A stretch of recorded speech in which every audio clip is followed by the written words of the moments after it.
Et je pense que le passage qu'on va lire ce matin va nous amener à comprendre qu'en dehors de nous, il y a eu des hommes de la destinée qui ont existé. Et ces hommes, ils sont restés fermes, ils ont marché avec Dieu. Et leur destinée s'est accomplie. Alors si tu marches avec lui, certainement elle s'accomplira, bien-aimé. Ce n'est pas hors de lui, mais c'est dans sa présence que ta destinée va s'accomplir. Amen. Est-ce que nous pouvons prendre nos Bibles dans le livre de Genèse? La lecture sera un peu très longue pour que nous puissions comprendre. Nous allons prendre nos livres dans le livre de Genèse chapitre 15. Genèse chapitre 15.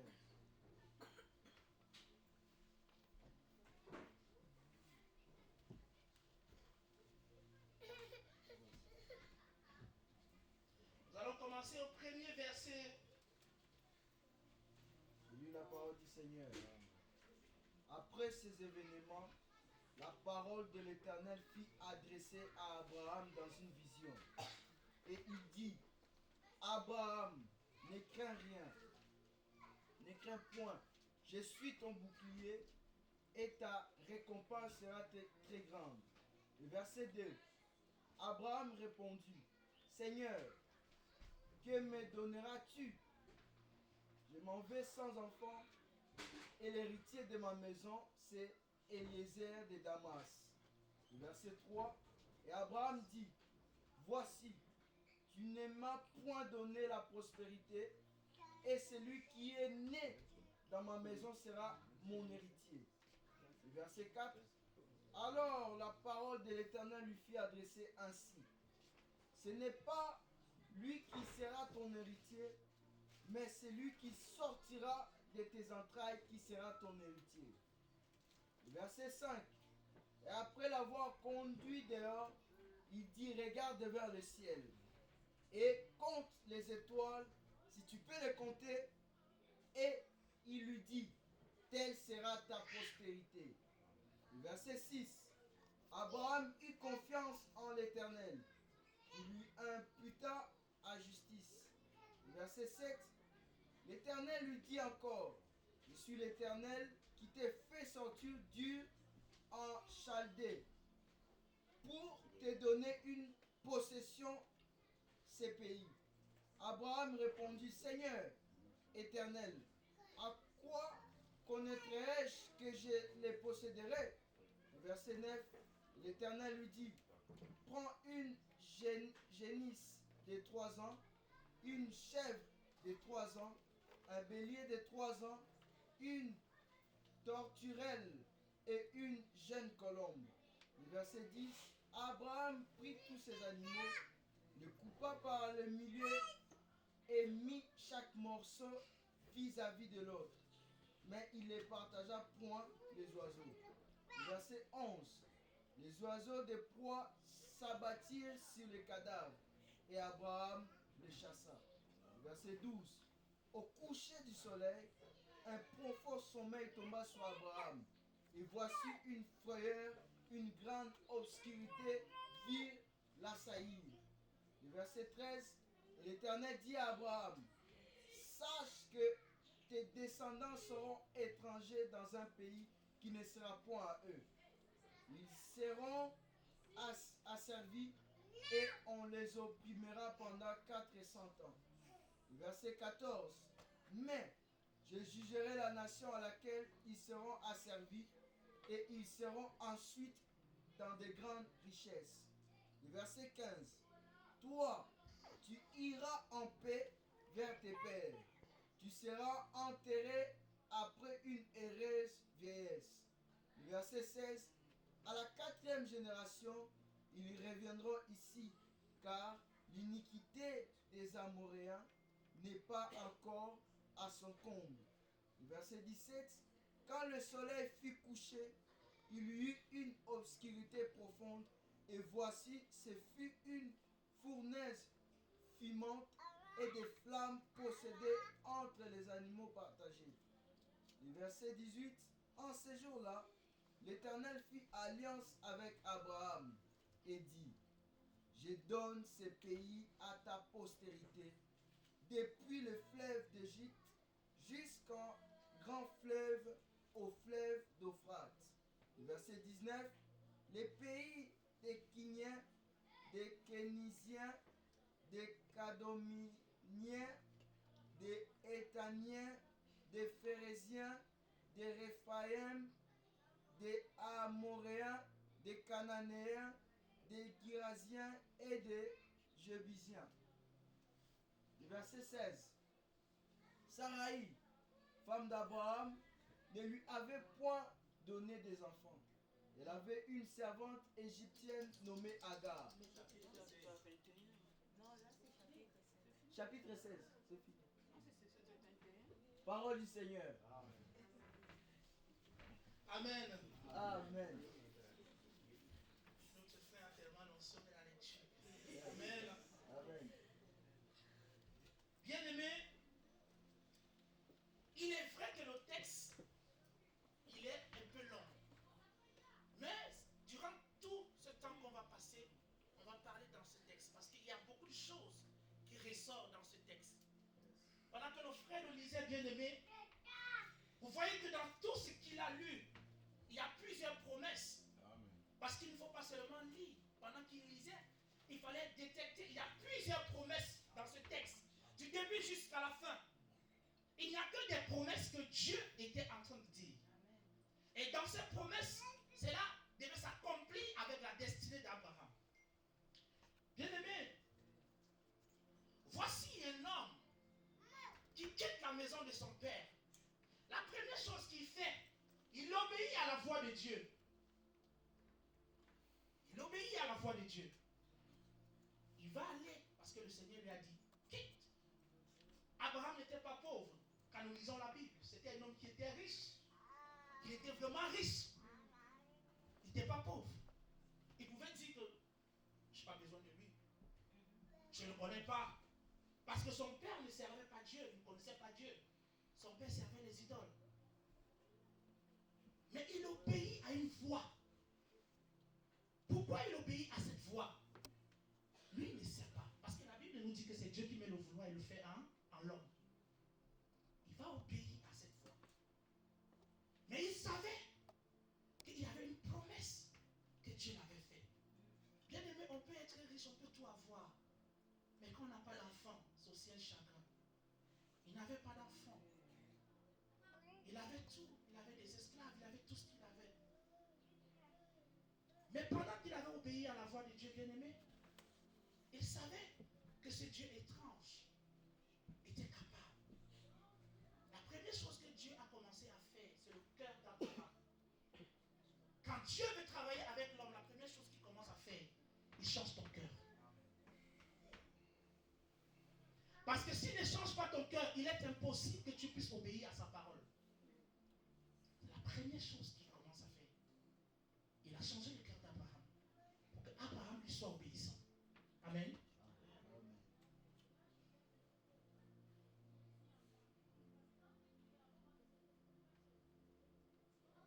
Bien-aimés, nous allons prendre le premier point sur lequel nous allons parler. Apprendre à écouter Dieu.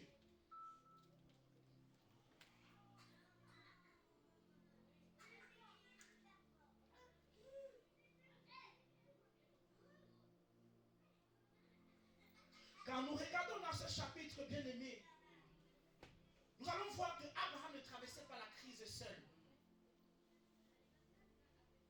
Il ne traversait pas cette crise seul. Il a traversé avec sa femme, Sarai. Parfois, quand tu traverses des difficultés, bien-aimé, tu ne la traverses pas seul. C'est tous ceux qui sont autour de toi qui souffrent, puisque tu en souffres. Et traverser ces difficultés. Mais ici, qu'est-ce qu'ils ont fait, bien-aimé? Ils ont appris à écouter Dieu. Lorsque nous traversons les moments, il n'y a qu'une seule solution. Chercher la face de Dieu. Il nous faut cesser de nous poser des questions. Généralement, on se pose trop de questions. Parfois, on se pose des multitudes de questions. Et c'est ça parfois qui nous amène à quitter parfois la volonté de Dieu.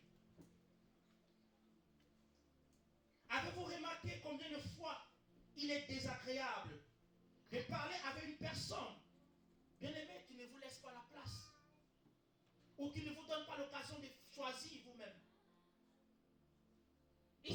pas donné le choix à Abraham, bien-aimé. Dieu va se retrouver, bien-aimé, dans la situation.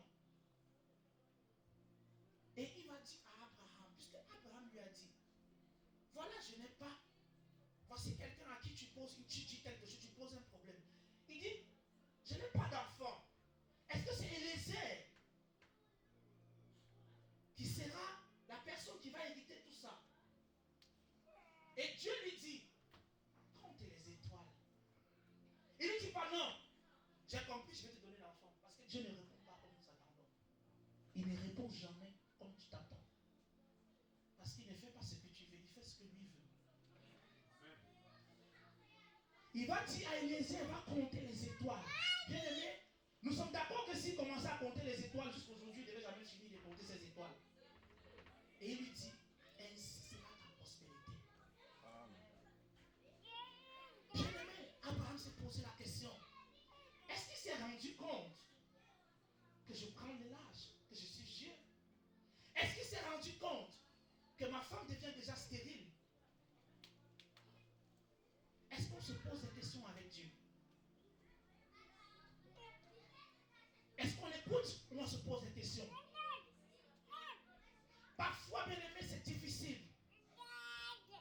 Abraham a traversé cette difficulté, bien aimé. Il était là. Il se posait des questions comme toi et moi parce qu'il était humain, bien aimé. Il pouvait dire, mais c'est Dieu. C'est lui qui m'a demandé de partir. C'est lui qui m'a demandé de sortir. J'ai obéi à sa voix. Je suis sorti de la maison de mes parents, je suis parti. Mais aujourd'hui, sa volonté ne s'accomplit pas dans ma vie. Et il va venir. Parce que quand il parle avec Dieu, bien aimé, il parle avec Dieu, il est ensuite en train de parler avec Dieu. Et il pose la question à Dieu. Au lieu qu'il attend une réponse qui va lui rendre la joie ou qui sera agréable, Dieu lui demande de compter les étoiles. Ça peut sembler être blessant. Ça peut sembler peut-être que c'est dit que peut-être qu'il se fout de toi. Mais non, bien aimé. Mais non. Parfois le Seigneur bien aimé ne nous montre pas toujours ce qu'on a besoin. Il ne fait pas toujours ce qu'on a besoin. Et c'était le cas pour Abraham. Il voulait dire à Abraham ici que la façon dont toi tu es en train de voir avec tes yeux physiques, ce que tu es en train de penser, ce n'est pas la même chose que moi. Je suis en train de voir une prospérité qui sera en esclavage pendant 400 ans. Et ce n'est pas, il dit, une prospérité, bien aimé. Mais Abraham pourrait se poser la question, de quelle prospérité parle-t-il? Parce que de mes entrailles, il n'y a rien. Amen. Nous devons apprendre à écouter Dieu, bien aimé.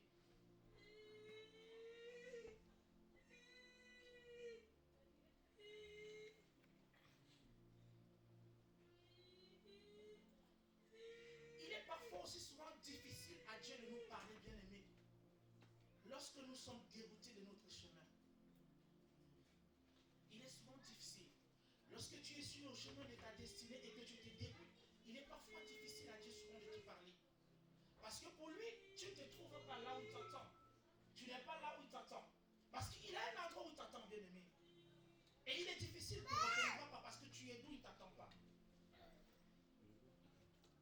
Il y a une chose, bien aimé, que nous devons savoir dans la marche de la destinée, bien aimé. Nous devons avoir deux choses. Et c'est ces deux choses qui ont fait à ce que Abraham s'est accompli dans sa destinée. Quand nous lisons ce texte, il y a deux choses qui ressortent dans ce texte que Abraham a mis en application. Et dans Hébreu, on nous a dit ça dans Hébreu. Il y a deux choses. Il y a deux choses. Il y a la persévérance et quoi? Et la foi. La persévérance et la foi. C'est ces deux choses, bien aimés.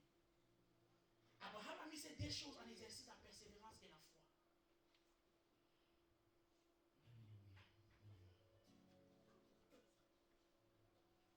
La Bible nous dit, bien aimé, que sans la foi, nul ne peut être agréable à Dieu.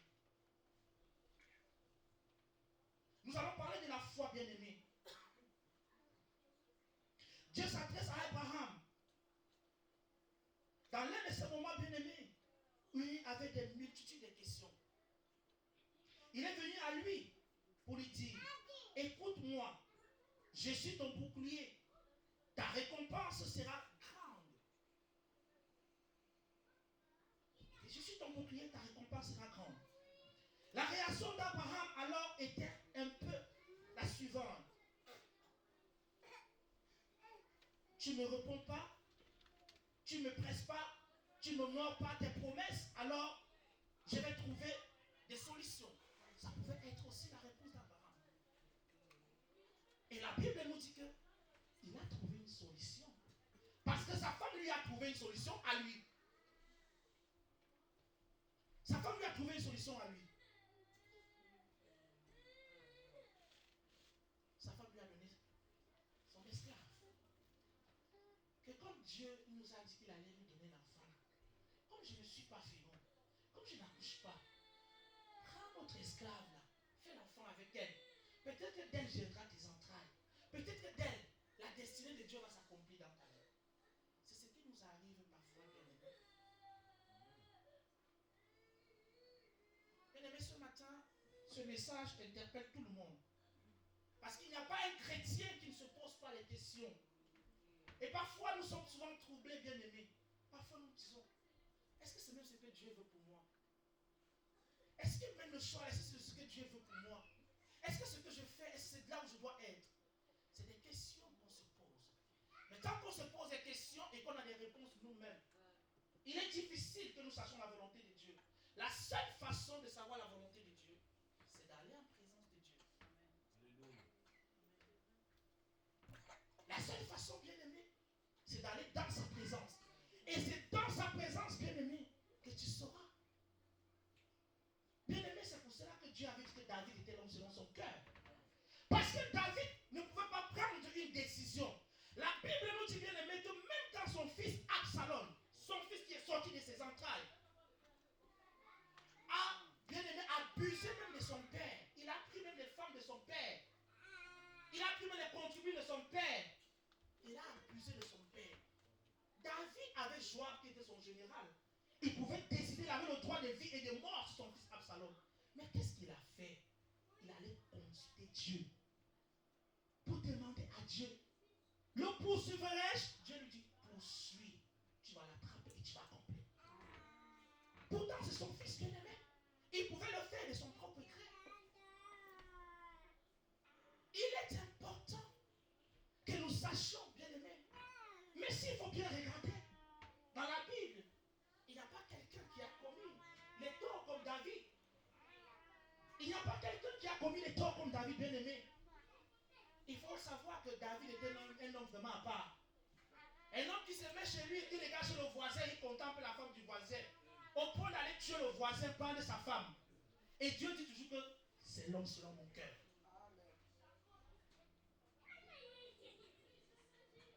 Bien-aimé, il faut que nous sachions que quand Dieu t'a choisi ou quand Dieu t'a appelé, bien-aimé, il faut faire tout pour plaire à Dieu. Beaucoup d'entre nous avons les problèmes parce que nous voulons toujours plaire aux hommes que de plaire à Dieu. C'est ça notre problème. Et tu ne peux pas accomplir ta destinée, bien-aimé, si tu veux plaire à l'homme. Parce que tu ne feras plus la volonté de Dieu, mais tu feras celle de l'homme. Et c'est ça le problème, bien-aimé. David avait compris. Mais ici, qu'est-ce que Sarah va faire? Elle va chercher à plaire à son mari. Elle va prendre Agar. Elle va donner Agar à son mari. Elle va dire, il va faire l'enfant. Mais plus tard, c'est cet Agar qui va se retourner contre Sarah. L'erreur. C'est elle qui va se retourner contre elle. Pourquoi? Parce que ce n'était pas le plan de Dieu. Quand nous sortons du plan de Dieu, c'est fatal. Mais par contre, sur le chemin, bien-aimé, il y a des embûches, bien-aimés. Il y a des difficultés. Abraham a traversé les difficultés, bien-aimés. La Bible nous dit, bien-aimé, qu'il traversait les difficultés. Il regardait toutes ses richesses. Mais il n'avait pas de bonheur dans sa maison. Il n'y avait pas de bonheur dans sa maison, bien-aimé. C'est ce que beaucoup d'entre nous aujourd'hui, parfois, nous devons nous contenter, arrêter de se plaindre de ce que nous avons. Je vais raconter quelque chose un peu banal, juste pour détendre l'atmosphère. Aujourd'hui, j'étais en train de regarder, le matin quand je lisais, j'étais en train de regarder un truc sur TikTok.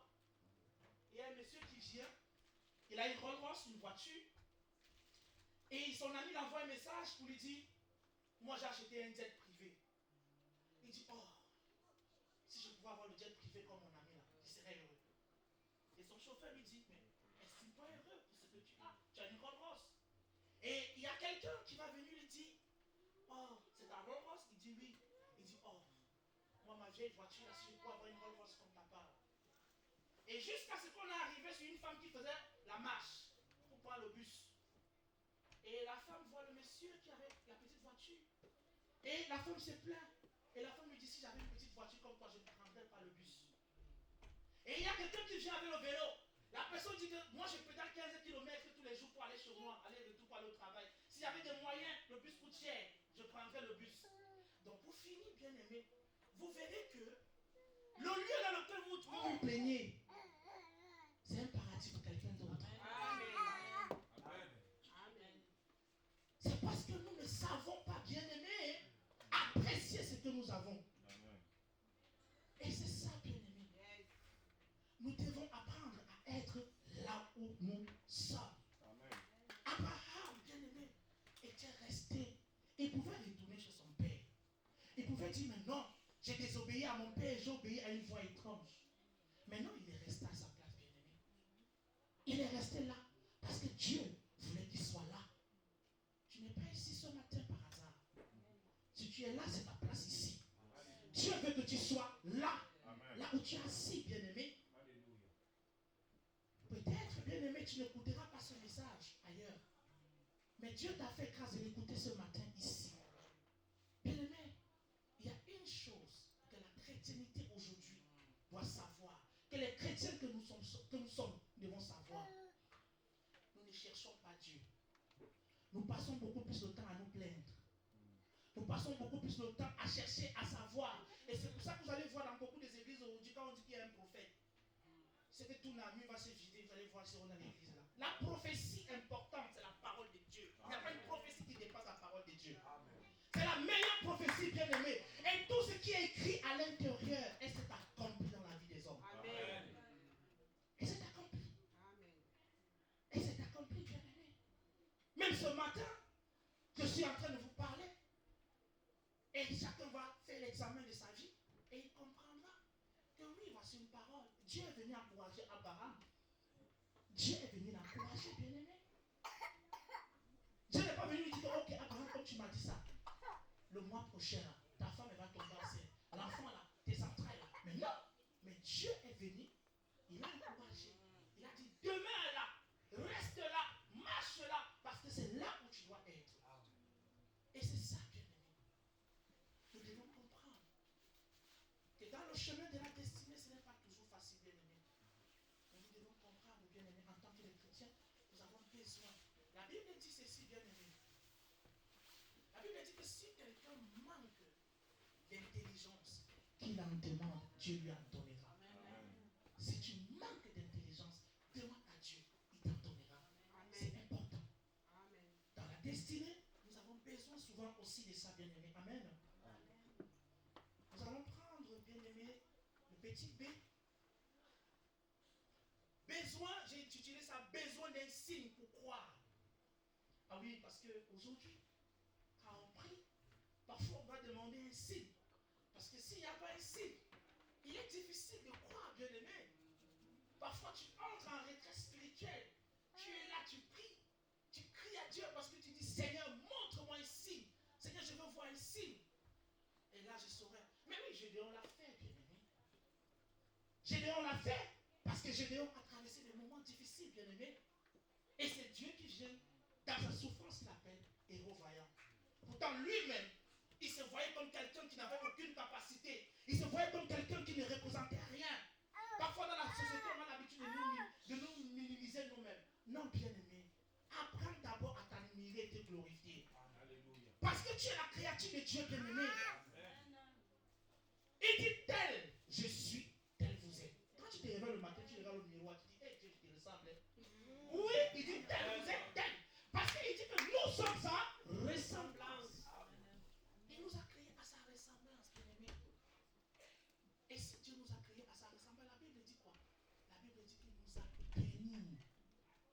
Il nous a bénis. Jésus-Christ s'est dépouillé, il a mis tout en vous. Il n'y a pas quelque chose que tu vas créer qui va descendre là-bas au ciel. Tout est ici, bien-aimé. Tout est là. Tout est accompli. Tout est en vous.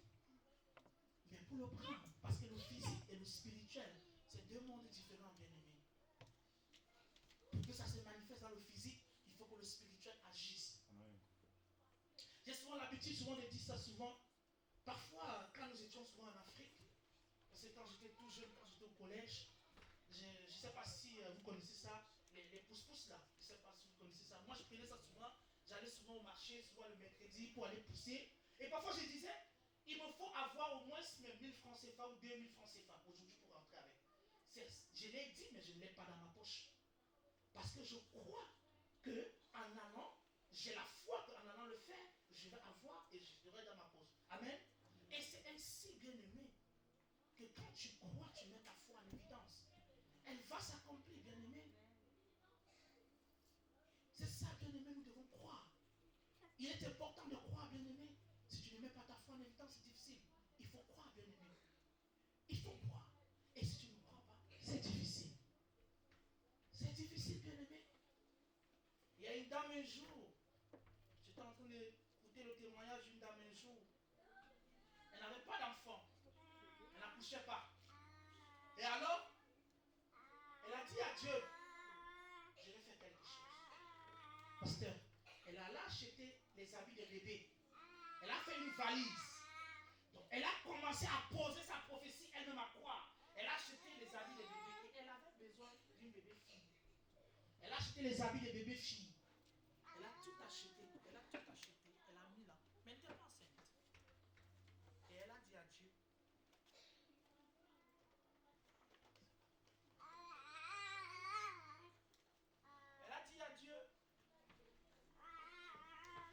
Dieu, j'ai déjà acheté mes vêtements pour mon bébé. Elle a dit à Dieu, merci. Elle a dit à Dieu, j'ai déjà acheté le vêtement pour mon bébé. Maintenant, toi, accomplis ta part dans ma vie. Alléluia. La Bible dit, elle était en train de dormir et dans un songe, elle s'est vue enceinte. Dans la réalité, elle était enceinte, mais elle ne savait pas, bien aimée. Les femmes savent ça souvent. Je ne sais pas, tu me demandes d'expliquer, je ne vais pas expliquer. Je fais le témoignage. Et elle était déjà enceinte. Elle a mis un acte de foi en évidence, bien aimé.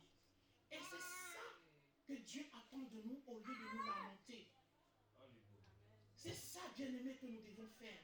Et parfois, c'est ce qui nous manque. Alors, je parlais tantôt, bien aimé. C'est vrai qu'on va courir un peu parce que la chorale m'a volé un peu le temps avec la modération. On a besoin souvent d'un signe, bien aimé. On a besoin d'un signe. Ici, Dieu dit à Abraham, je suis l'Éternel qui t'a fait sortir d'Ush. Au verset 9, il le dit. Il dit Dieu qui t'a appelé, qui t'a fait sortir sur ce chemin. C'est parce que Dieu avait un but pour lui. Dieu avait un but pour lui. Bien aimé, si vous regardez bien dans les familles où vous venez, peut-être parfois vous êtes la seule personne que Dieu a choisie dans votre famille. Mais si Dieu vous a choisi dans votre famille, il a un but pour vous, bien aimé. Je le disais une fois au pasteur que moi, dans ma famille, c'était difficile. Parce que tout le monde est né à l'église catholique, tout le monde s'est marié, je vous salue Marie, tout le monde était comme ça. Et quand je donnais ma vie au Seigneur bien-aimé, c'était difficile. Parce que bien-aimé, il y a une chose. Quand vous commencez à servir Dieu en esprit et en vérité, les gens vont vous rejeter. J'ai été rejeté par ma famille. Ma propre mère qui m'a mis au monde. Un jour, elle m'a dit, oh, les églises où on prie, on crie tous les jours, on crie tous les jours, on crie. C'est l'église des sorcelleries, machin, tout cela. Et je suis resté attaché, bien aimé. J'ai traversé, je ne connaissais pas ça. Mais il y avait une force qui était en moi et je croyais, bien aimé, que c'était possible. Mais je ne savais pas d'où je prenais cette force. Parce que, bien aimé, quand tu as la foi et tu crois, il y a une force qui est en toi. Tu ne sais pas la provenance de cette force. Parfois, tu te poses des questions, tu réalises des choses où toi-même tu te dis, est-ce c'est moi qui l'a fait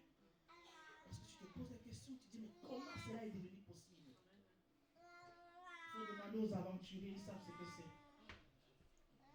Vous comprenez bien aimé, vous parlez souvent de ces choses qui sont impossibles au-delà de votre imagination. Mais pourquoi bien aimé? Parce que vous avez mis la foi en quelqu'un. Parce que vous savez bien aimé que ce Dieu-là bien aimé, il ne vous abandonnera pas. Vous avez mis votre confiance en lui. Et c'est ça bien aimé qui nous demande, nous devons mettre notre confiance en lui. La Bible nous dit ici bien aimé que Dieu il avait appelé Abraham. Et quand il a appelé Abraham, il a dit à Abraham, quitte la maison de ton père.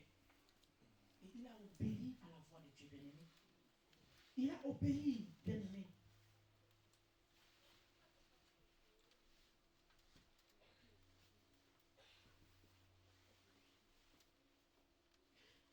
Si Abraham a quitté sa patrie, sa maison, c'est parce que Dieu avait une destinée pour lui et il avait fait dès le départ la promesse de lui donner tous les pays bien-aimés. Comment Abraham et ses troupeaux et sa famille, ils se sont décidés bien-aimés de partir. Parce qu'ils avaient cru en cette parole bien-aimée. Parce que dans ça, dans la destinée d'Abraham, il y avait une promesse. Généralement, bien-aimés, parfois nous attachons, parfois nous croyons. Et bien-aimés, généralement, je vous dis, parce que les chrétiens confondent, on croit à ce qu'on ne voit pas. Quand tu vois quelque chose, tu ne crois plus. On croit à ce qu'on ne voit pas. Amen.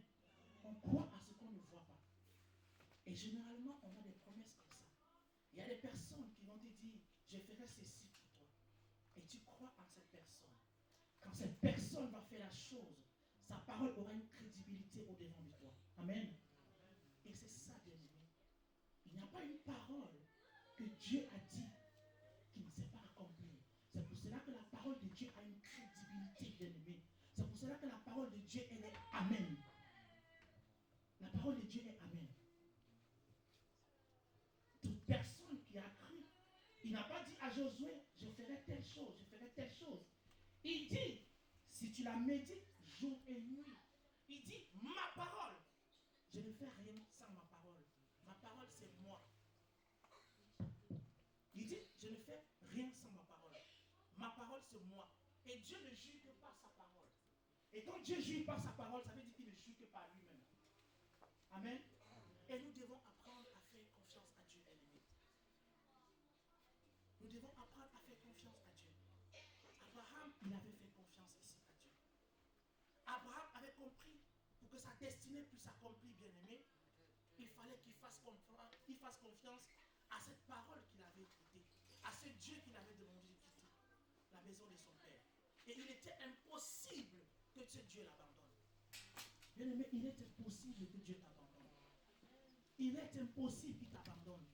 Parfois, nous avons l'impression qu'il ne nous écoute pas. Parfois, nous traversons soit des tribulations. Nous nous disons, oh, est-ce qu'il m'écoute? Arrêtons de nous poser des questions, bien-aimé. Ne nous posons plus des questions. Faisons-lui confiance. Attache-toi à lui, bien-aimé. Parle avec lui. Va dans l'intimité avec lui, bien-aimé. Fais la confiance à Dieu. Mets ta confiance en lui. Même pas moi. Que personne ne mette sa confiance en moi. Je ne suis pas Dieu. Je suis que son serviteur, bien-aimé. Je ne parle que de sa parole, mais sa confiance. Mettez-la en Dieu. C'est lui qui va agir dans votre vie. C'est lui, bien-aimé. Et tant que nous ne mettons pas notre confiance en Dieu, bien-aimé, il est difficile que la volonté de Dieu s'accomplisse dans notre vie. Et tout chrétien, ce message nous interpelle aujourd'hui. Ce message nous interpelle ce matin. Est-ce qu'on veut voir la main de Dieu dans notre vie? Oui. Est-ce qu'on veut voir Dieu faire des choses dans notre vie? Oui. Qu'est-ce que nous devons faire? Obéir à sa parole. Abraham avait obéi à sa parole. C'est pour cela, bien-aimé, qu'il a valu que l'apôtre Paul, que tous les autres apôtres l'appellent le père de la foi. Il était le père. Abraham est reconnu dans la Bible comme le père de la foi. Bien-aimé, la persévérance dans le Seigneur. L'apôtre Paul ira jusqu'à dire que ni le siècle présent, ni le siècle à venir, il dit ni les tribulations, que rien ne te sépare de l'amour de Jésus-Christ manifesté en toi. Amen. Et rien. dit rien ne pourra nous séparer. C'est Jésus qui t'a appelé. Si ça dépendait que de toi, tu ne devais jamais être ici. Tu ne devais jamais être ici. Parfois, on a souvent tendance à dire, ah, je me rappelle quand je faisais telle chose, quand je faisais telle chose. Mais tu ne fais que ces choses. Aujourd'hui, Jésus t'a appelé aujourd'hui. Tu vas faire ce que Jésus veut que tu fasses. Parce qu'il t'a dépouillé de l'ancien homme qui était en toi. Amen. Bien-aimé, il est impossible que tu puisses venir avec ton ancienne mentalité, avec ta façon de voir les choses, et que Dieu ne change pas ta personne. La première chose quand nous arrivons d'abord à Dieu, il nous change d'abord, bien-aimé. Il nous change, bien-aimé. Nous devons accepter que Dieu nous change. Nous devons accepter que Dieu change notre mentalité. Beaucoup de chrétiens aujourd'hui, bien-aimés, ont un problème, la mentalité. Et c'est ça qui tue le chrétien, la mentalité. Tant que nous n'allons pas comprendre, bien-aimés, que nous devons nous soumettre. La Bible dit quoi? Que si vous ne faites pas comme les petits-enfants ne calculent pas, ils ne réfléchissent pas. Ils sont soumis. Si papa dit viens, il vient. Si papa dit va, il va. Si maman dit couche pas, il se couche. C'est comme ça que Dieu veut que nous soyons avec lui. Et quand tu atteins ce niveau avec Dieu, bien-aimé, toi-même tu comprendras que tout devient facile pour toi. Tu n'auras plus à te reprocher. Tu n'auras plus à te plaindre. Et tu vas laisser Dieu faire. Ce que nous avons souvent tendance, c'est que nous voulons aider Dieu. Chaque fois, nous voulons aider Dieu. Chaque fois, nous voulons aider Dieu. Et c'est très dangereux, bien-aimé. Pour un chrétien qui veut voir sa destinée s'accomplir, il doit obéir à la parole de Dieu. C'est souvent dur, bien-aimé, quand on demande d'obéir à la parole de Dieu. Parfois, les gens se taisent, ils ne disent plus rien. Parce qu'obéir à Dieu, c'est difficile. Même dans la Bible, bien-aimé, l'obéissance, ce n'est pas quelque chose qui fait plaisir. L'obéissance ne fait plaisir à personne. Parfois, tes copines vont t'appeler. On ne va pas en boîte de nuit aujourd'hui. C'est qu'est-ce que dit dors, ma chérie. Dors, ma chérie. Tu dis, ah, même si je ne suis pas là-bas, je m'assois, c'est ma fille. C'est esprit dors, ma chérie. Et quand nous allons commencer à obéir, bien-aimé, nous allons comprendre que plus ça devient facile pour nous. Plus ça devient facile. Plus tout devient facile. Dans tous les sens de ta vie, bien-aimé, il faut apprendre à obéir à Dieu. La Bible nous dit ceci. Les fruits de l'esprit sont contraires à ceux de la chair. J'étais en train de dire au pasteur l'autre jour que je suivais une émission où, je ne sais pas les gens qui font médecine, il faut réunir 500 nerfs pour être énervé. Mais pour rire, il faut seulement 5 nerfs. Vous voyez comment les choses du diable sont difficiles. Vous voyez comment les choses... Donc tu t'énerves. Il faut réunir tout ça comme ça. Là. Ça prend quand même du temps pour s'énerver. Mais pour rire, pourquoi? Parce que Dieu veut que nous soyons chaque fois dans la joie. Il dit même si tu traverses l'ombre de la vallée de la mort, je ne crains aucun mal. Ta houlette et ton bâton soutiennent. Bien aimé, c'est ça que nous devons comprendre. C'est important. Si le chemin de la destinée, ça ne fait pas du bien. Mais la persévérance et la foi va nous amener à l'accomplir. Que le Seigneur vous bénisse. Amen.